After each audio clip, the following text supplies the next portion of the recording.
네, 여러분 안녕하세요. 네, 여러분 오늘은요, 우리 지난 시간에 같이 살펴봤던 형사조정조서의 증거능력 관련한 이야기를 OX 지문으로 한번 만들어 봤습니다.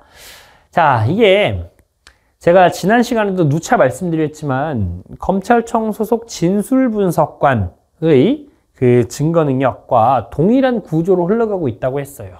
그 사건이랑 비교해 가면서 같이 한번 생각해 보시면 좋겠습니다.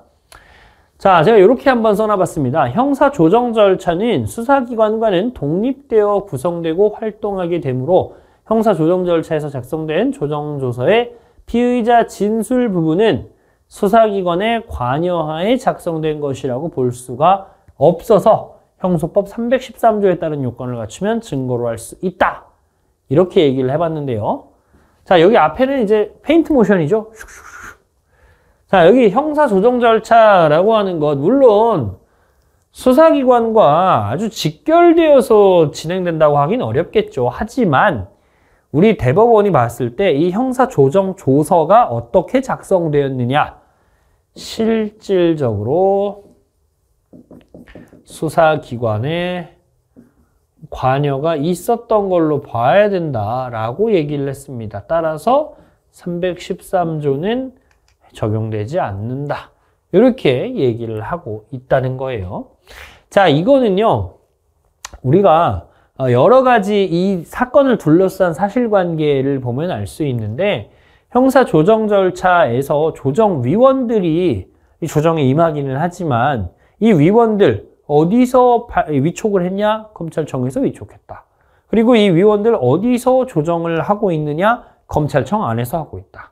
이 위원들 무슨 자료를 보고 있느냐? 검찰청에서 마련해준 자료를 보고 있다.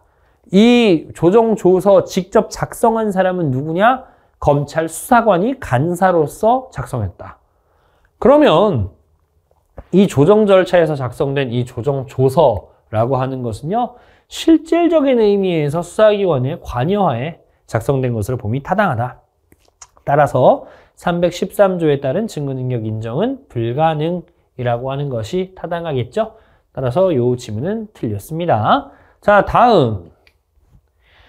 자, 그러면 그 내용을 알고 있는 사람이면 형사조정조서는 수사기관의 실질적 관여하에 작성된 서류이므로 여기 기재된 피의자의 진술 부분의 증거능력이 문제될 경우 형소법 312조에 따른 요건을 갖추면 증거능력이 인정된다 라고 해보았는데요.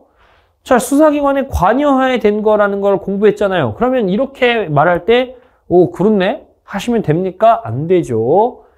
여기 이 312조의 취지는 수사기관이 작성한 서류에 대해서 엄격하게 증거능력을 인정하겠다라고 하는 것을 취지로 하고 있대요.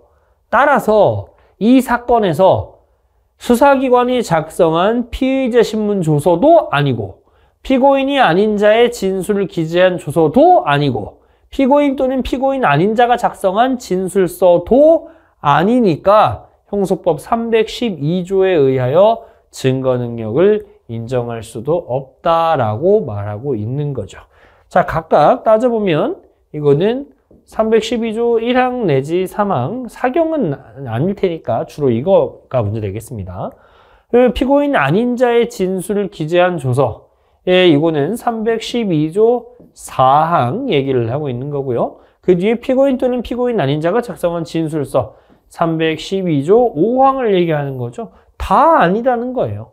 그러니 312조에 따라서 증거능력을 인정하는 것도 불가능하다. 그러면 뭐가 나왔을까요? 전문 증거인 건 맞으니까 당사자가 동의를 하면 쓸 수 있겠다라고 생각해 볼 수는 있는데 동의가 없으니까 이 얘기를 한 거죠. 312조, 313조 얘기를. 따라서 이 사건에서 이러한 형사조정조서는 증거로 쓸 수가 없다. 이게 결론이 되겠습니다. 자, 여러분 헷갈리시면 안 됩니다. 312조도 안 되고 313조도 안 되는 거예요. 그럼 오늘 여기까지 하고 물러가겠습니다. 고생하셨습니다.